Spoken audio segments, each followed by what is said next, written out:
I have learned so much about the threats while using the internet from you, Nandita ma'am. I believe that was all we need to be aware of. Actually, Rajesh, there are new trends to the threats that are surfacing. Repeat.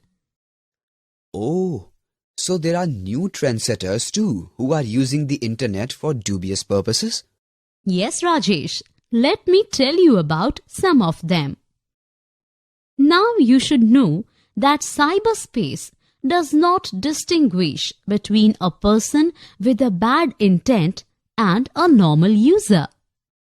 This very factor is exploited by cyber criminals who take advantage of it by posing threats in this environment. Their main target, as usual, is unsuspecting users of the network. Through various ways, they would intrude into the personal system of the user to steal or disturb data. In the previous modules, we have discussed threats that are known attacks and saw how they affect known operating system or exploit vulnerabilities in applications. But now, as the technology has jumped ahead, so have the cyber threats. New trends have emerged and intruders use new software to penetrate someone's personal system. Threats now come in the form of attacks from unknown source that exploit the unknown or vulnerabilities that are unpatched. Does that mean we do not have any defense against the new threats to the system, Nandita ma'am? Actually, no.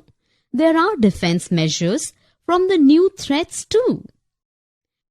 While the protection against the basic threats needed cyber hygiene and some tools at the user's end to remain protected, protection against newly trending cyber threats require several layers of defense, which is actually defense in depth, knowledge, and necessary expertise of the threats.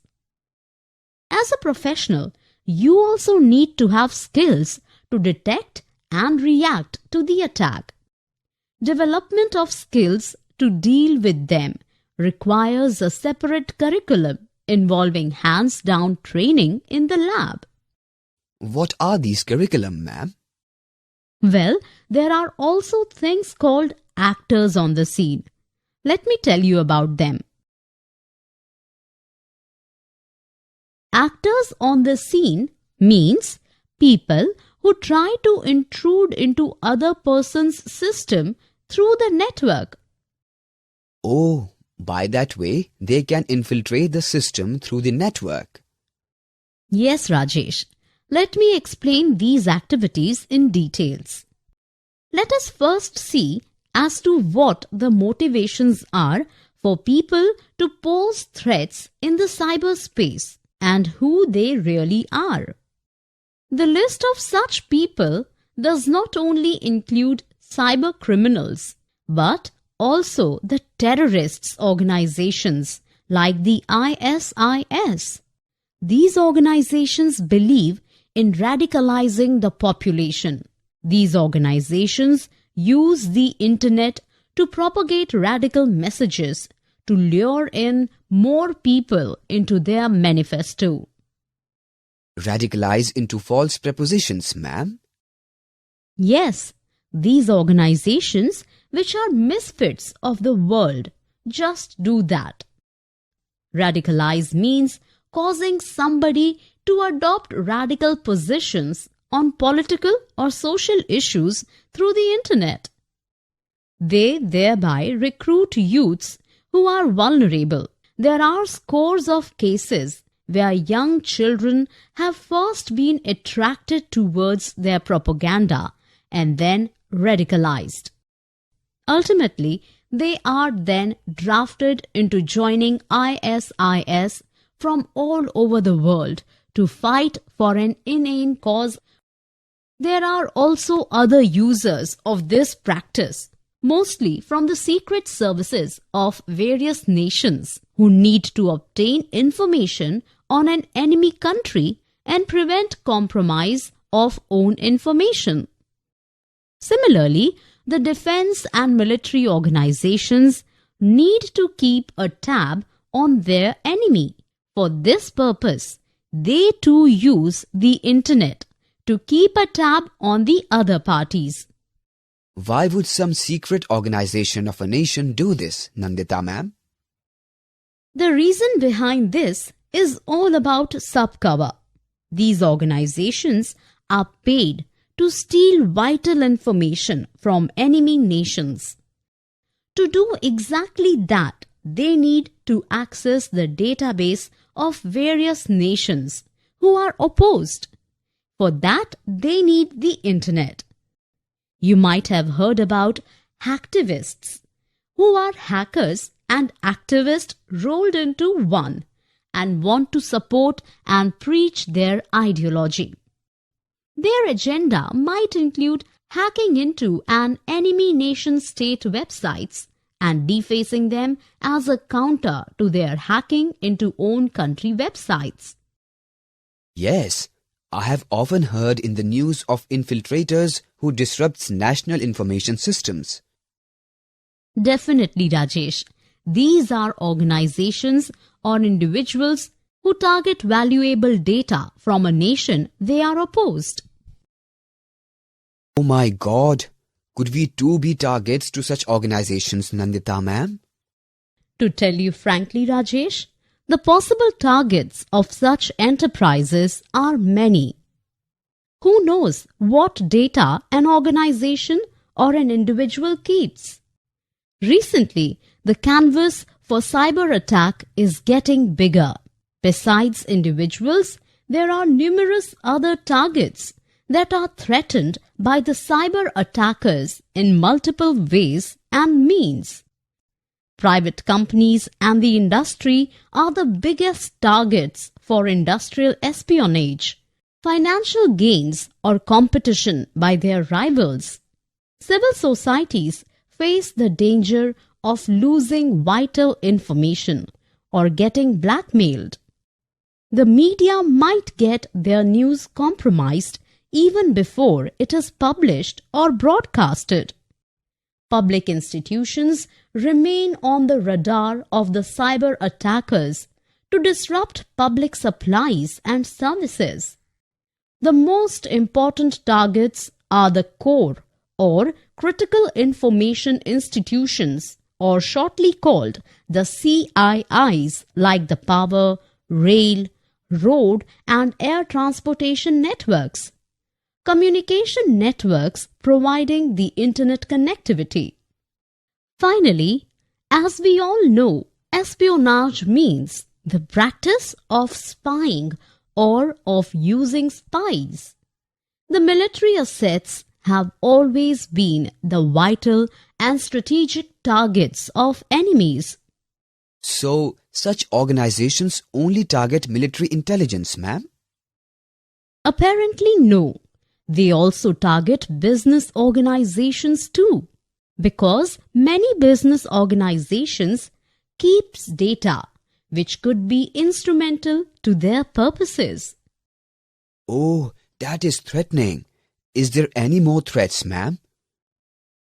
To be frank, Rajesh, you should also know about the advanced persistent threats to the network users.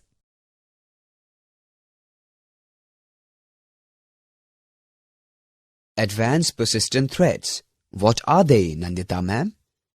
Advanced persistent threats are intruders who can invade a system beside modern antivirus systems. To better tell you in details, let's talk about the defense against basic threats. Defense against basic threats relies upon detection based on their signature patterns and employment of endpoint security, including intrusion prevention system or simply IPS. However, new cyber threats have evolved to bypass such defenses. Normal firewall or antivirus is not sufficient enough or foolproof defenses against them. Attacks by these threats remain undetected for long period and require different methods and difficult approach, such as detection on abnormal behavior. This is really very dangerous. Are there any measures we can take to prevent such activities from invading our systems, ma'am? There are measures for prevention. However, let me tell you first about the advanced persistent threat attacks. Advanced persistent threat attacks. What are these now, Nandita ma'am? These are phases when some intruders attack your system with advanced technology that they possess. It would be interesting to note the pattern Advanced Persistent Threats, shortly called APTs. The first action by this type of cyber attack is to infiltrate and compromise the computer, which is a part of the target organization network. Any of the methods such as phishing emails, social engineering attacks, exploiting application vulnerability, or the zero-day vulnerability is used to bypass the defenses in the network.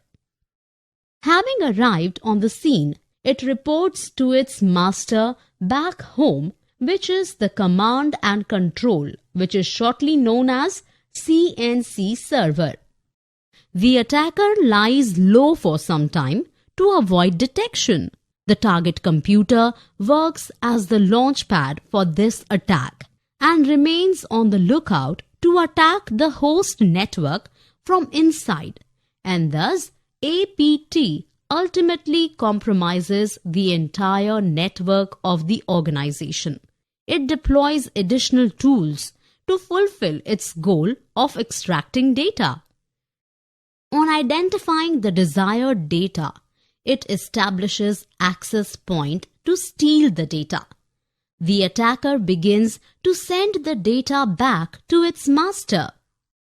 Like a thief who has reached the treasury containing jewels and gold, the attacker is very careful and plans his exfiltration very discreetly.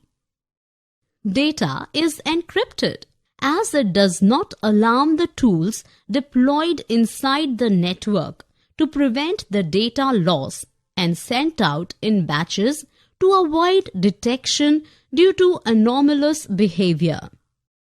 A smart thief always covers his tracks, and a host is often made on a cloud-based staging area where the stolen data temporarily resides. The data is finally extracted and moved out to an unknown location. The temporary staging area is destroyed. The evidence of the APT attack is removed so as to leave no traces or signs of the attack. The network continues to remain compromised, and the attacker can return again at his will. This advanced persistent threat, or better known as APT, is a broad term used to describe an attack campaign in which an intruder or team of intruders establishes an illicit long-term presence on a network in order to mine highly sensitive data. The target of these assaults, which are very carefully chosen and researched, typically include large enterprises or governmental networks. The consequences of such intrusions are vast and include intellectual property theft, which means extracting data from trading organizations or agencies related to trade organizations. They compromised sensitive information like pilfering into employee and user private data. After that, they try to sabotage critical organizational infrastructure. For example, they try to delete database. Then they try to take the total site.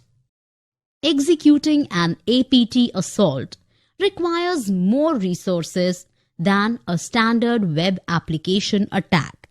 The perpetrators are usually teams of experienced cyber criminals having substantial financial backing. Some APT attacks are government funded and used as cyber warfare weapons.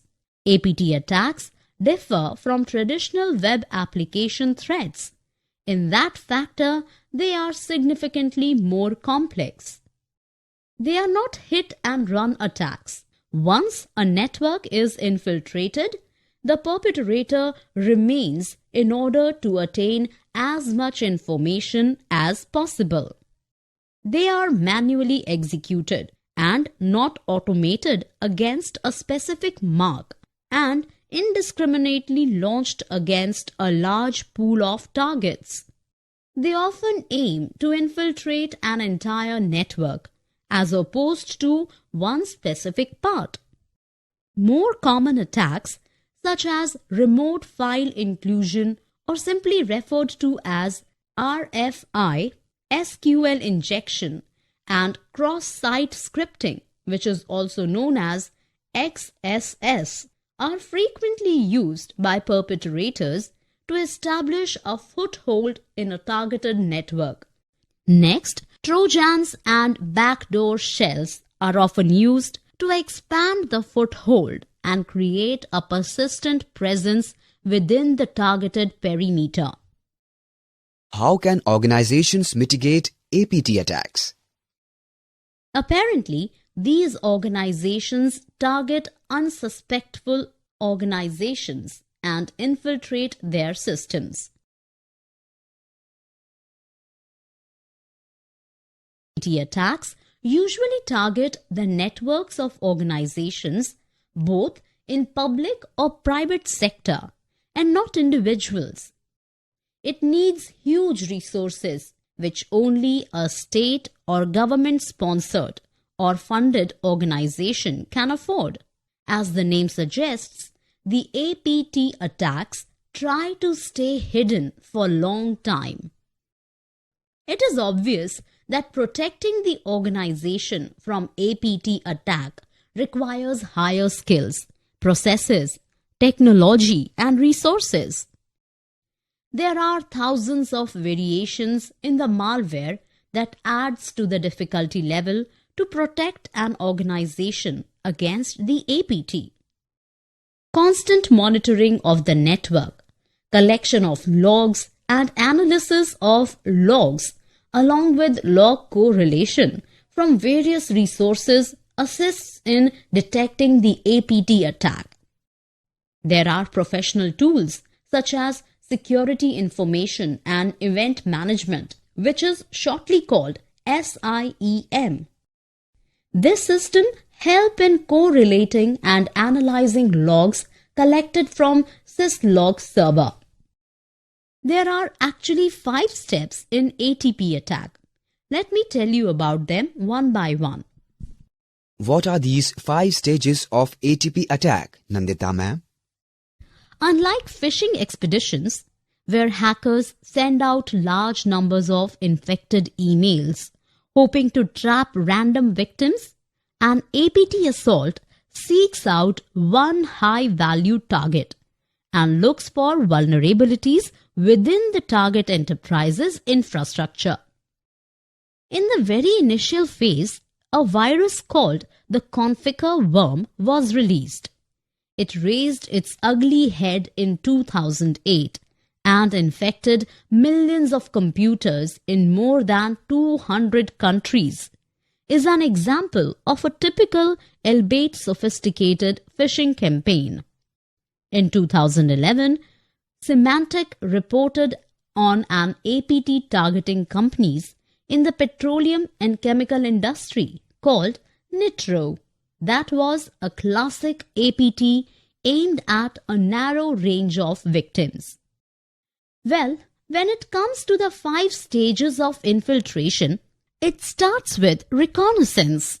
In this initial phase, the attacker leverages information from a variety of factors to understand their target. Hackers have become very sophisticated and sometimes use information garnered from company websites, social media, and other sources to pinpoint their attacks at specific individuals within an organization. Secondly, comes incursion. By this method, the intruders invade a system silently. Once inside their clueless victim's enterprise, hackers deliver targeted malware to vulnerable systems and people. Next is discovery. Now, the attackers stay low and operate patiently in order to avoid detection. They then map the organization's defenses from the inside, create a battle plan, and deploy multiple parallel attack channels. After that comes capture. Capture is usually done by hackers. Hackers access unprotected systems and capture data over an extended period of time, unbeknownst to the victim enterprise. They may also install malware intended to steal data or disrupt operations. At the very end comes exfiltration. At this stage, captured information is sent back to the attack team's home base for analysis and perhaps further exploitation and fraud. Well, Rajesh, whatever we have discussed so far is not enough. There are also blended threats while using the network. What are blended threats, ma'am? Blended threats are used by cyber experts to combine various programs like viruses and trojans to create havoc in a system. Just how do they do that? With the greater awareness through several media, users have become savvier about traditional threats, but not to be outdone. Cybercriminals are discovering ways and means to stay ahead on the curve. The current trend is to combine all the components of worms, trojans, and viruses, plus more to maximize the damage and increase the difficulty of detection and prevention of the threat. Blended threats are more sophisticated form of attack by building some of the worst aspects of viruses, worms, Trojan horses, and malicious code into one single threat. Characteristics of blended threats are that they damage the infected system or network and propagate using multiple means. Website links from where malware or spyware is secretly downloaded to computers are distributed by using spam emails or instant messages in the most type of blended attacks. Blended attacks severity can be measured from the example of mobile operator who lost 10 million in just a few days' time. As per the incident, thousands of missed call alerts were received by subscribers. When they dialed the number back, it had a recorded voice message stating number was busy and to call back later. In fact, the number they dialed was an international satellite phone service costing a few dollars per minute. By the time customer complained after they received the bills, money had already been paid by their operator to the satellite company.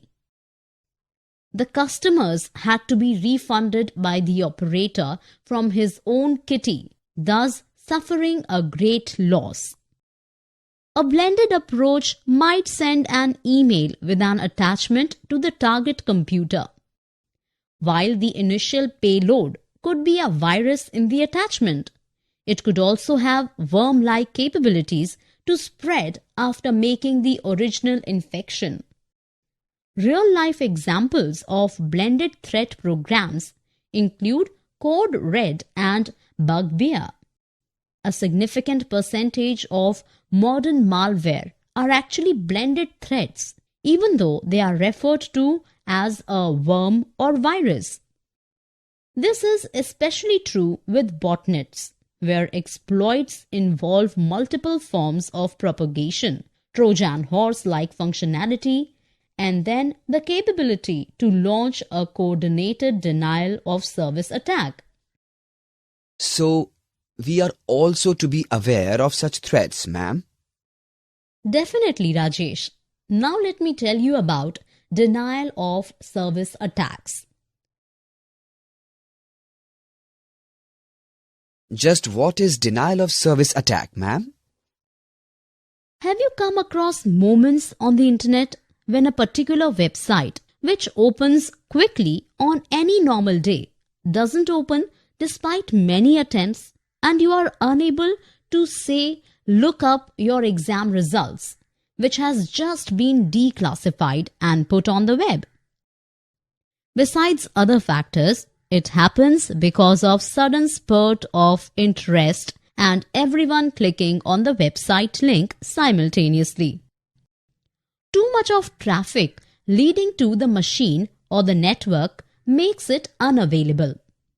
You can also compare it with the traffic jam on the road when there are too many cars using it at the same time. This is an example when the website is not available for its own inadequacy. However, the denial of service or DOS attack is launched by maliciously directing traffic to a server hosting the website and flooding it with requests and making it inadequate as a result. As per the protocol, these requests have to be authenticated by the network or server, which finds them having invalid return address. As a result, the server gets busy in waiting for sending the authentication approval to the invalid address before closing the connection. The attacker continues to send more and more such authentication messages. The machine or the network can't handle the traffic more than what is the capacity it was built for, and it goes down and remains unavailable to its legitimate users till the attack lasts. It is exactly like a situation when you want to confirm to the sender the receipt of the right goods you had asked for, but the given return address is invalid. You would wait for closing the page until you have sent the confirmation. When more than one computer is used to flood the machine or the network, it is called Distributed Denial of Services or DDoS attack. This type of attack is carried out as it is impossible to stop so many attackers by blocking at the same time. There are several variants of DOS attacks such as Smurf attack, SYN attack, ping of death attack, teardrop attack, Fraggle attack. So, we need to be aware of such mischief too, ma'am? Definitely, Rajesh. But wait, there are more. Have you heard of ransomware?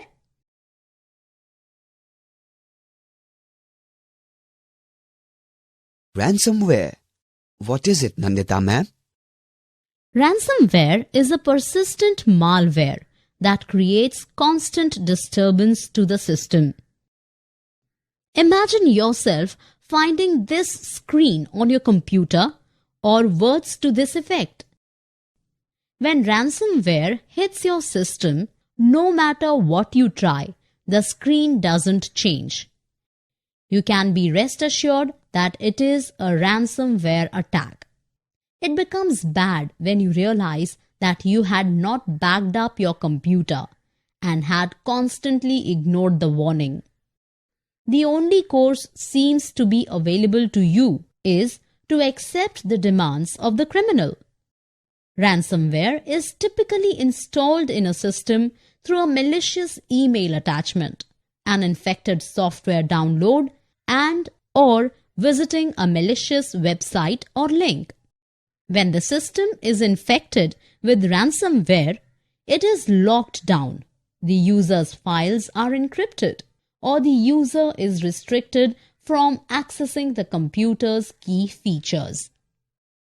The ransomware will send pop-up windows asking the user to pay a specific ransom to reclaim or reactivate the computer.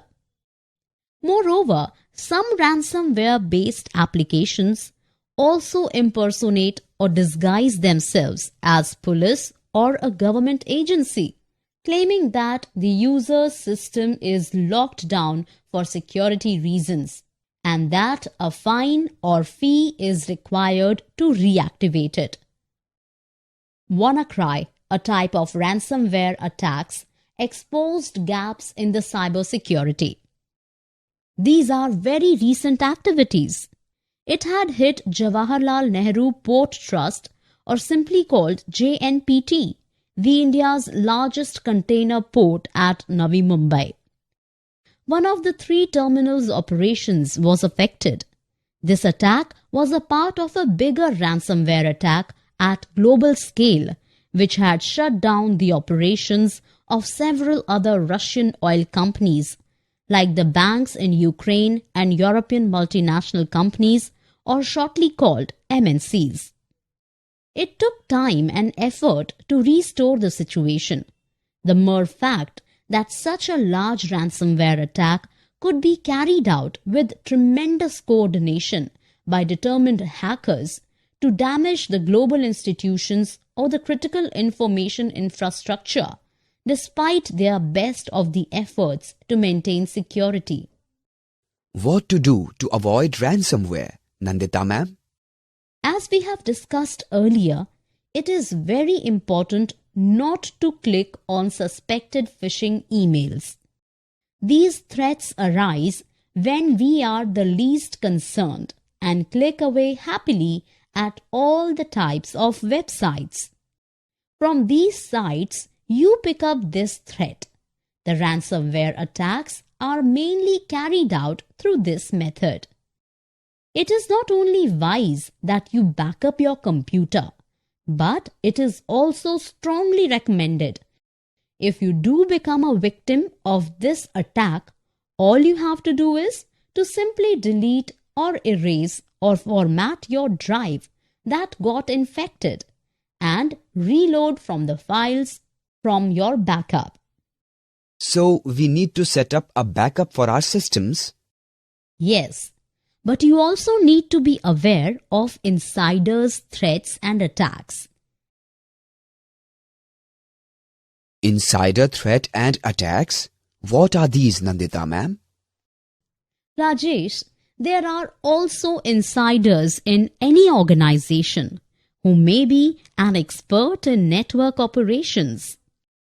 We are familiar with the stories from Ramayana, where the downfall of Ravan was initiated by his own brother, who passed on vital information to Ram.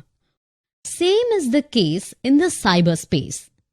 An ex-employee may intentionally or carelessly pass on the information to other company and cause big damage. Though insider attacks are a common occurrence, but not as much as other types of attacks.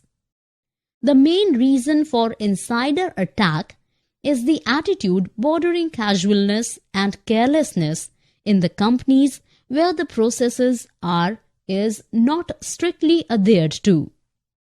One of the things to remember is that it is hard to discover or detect it for a long time, as we do not doubt anyone until a breach is detected and known.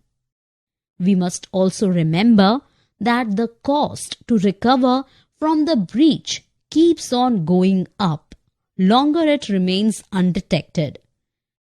Who are the people who may unwittingly or deliberately pose a threat and how it can happen, and whom we need to pay attention to, Nandita ma'am?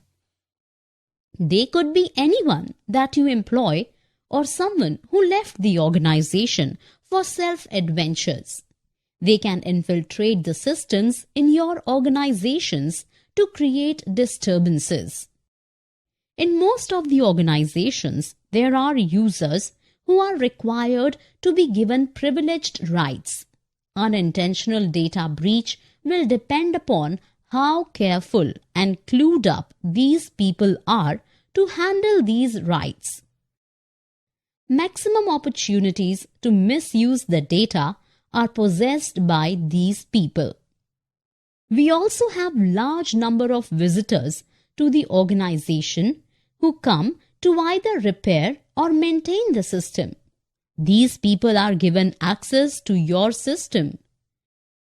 Processes must be in place to prevent any misuse by them, either by design or default.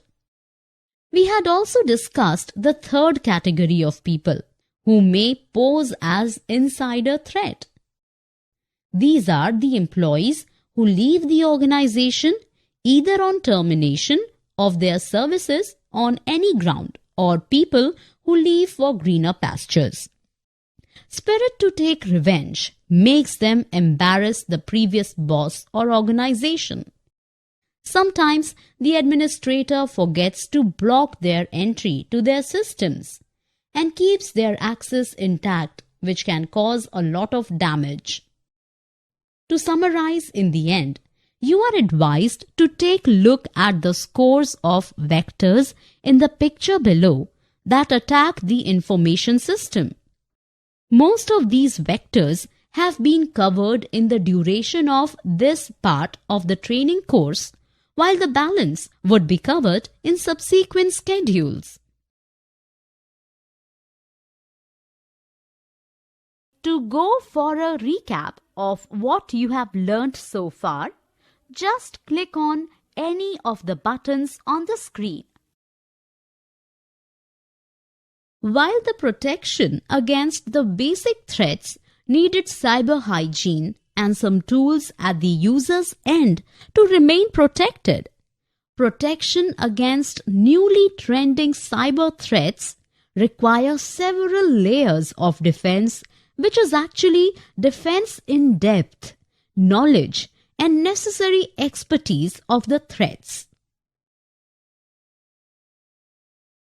Actors on the scene means people who try to intrude into other person's system through the network.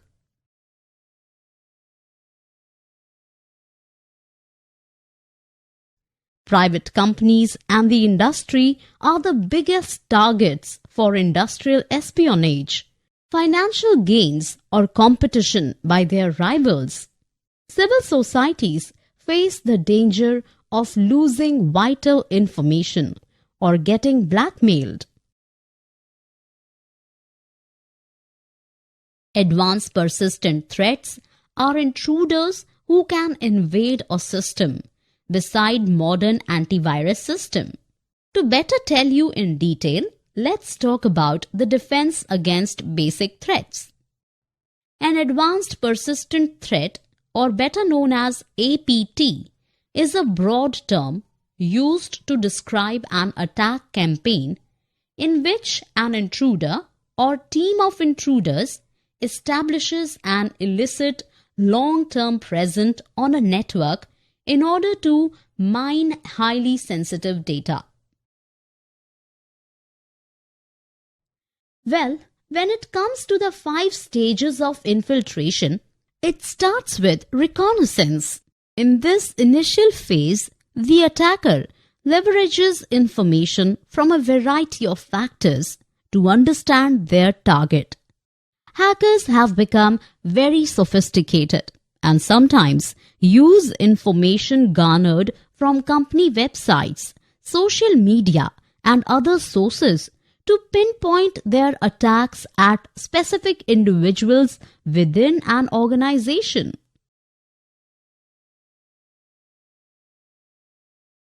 By incursion, the intruders invade a system silently.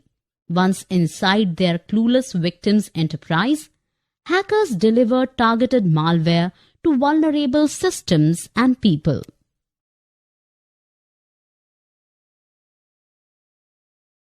At the discovery stage, the attackers stay low and operate patiently in order to avoid detection.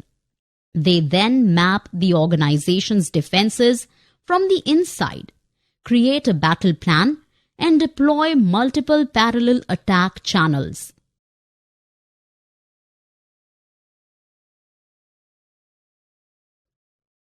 Capture is usually done by hackers. Hackers access unprotected systems and capture data over an extended period of time.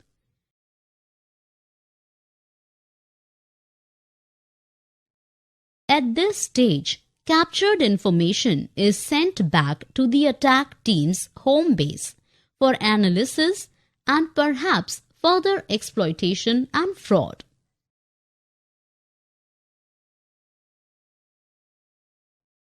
Unlike phishing expeditions, where hackers send out large numbers of infected emails hoping to trap random victims, an APT assault seeks out one high-value target and looks for vulnerabilities within the target enterprise's infrastructure.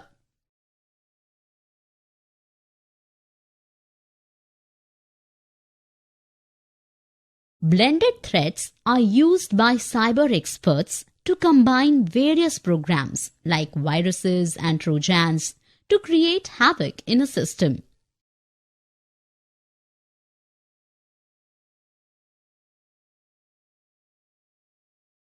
However, the denial of service or DOS attack is launched by maliciously directing traffic to a server hosting the website and flooding it with requests and making it inadequate as a result.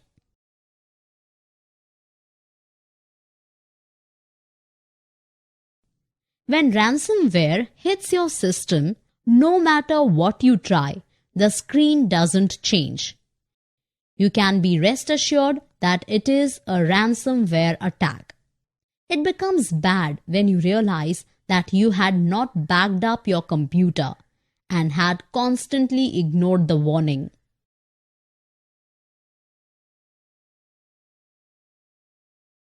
WannaCry, a type of ransomware attacks, exposed gaps in the cybersecurity. These are very recent activities. It had hit Jawaharlal Nehru Port Trust, or simply called JNPT, the India's largest container port at Navi Mumbai.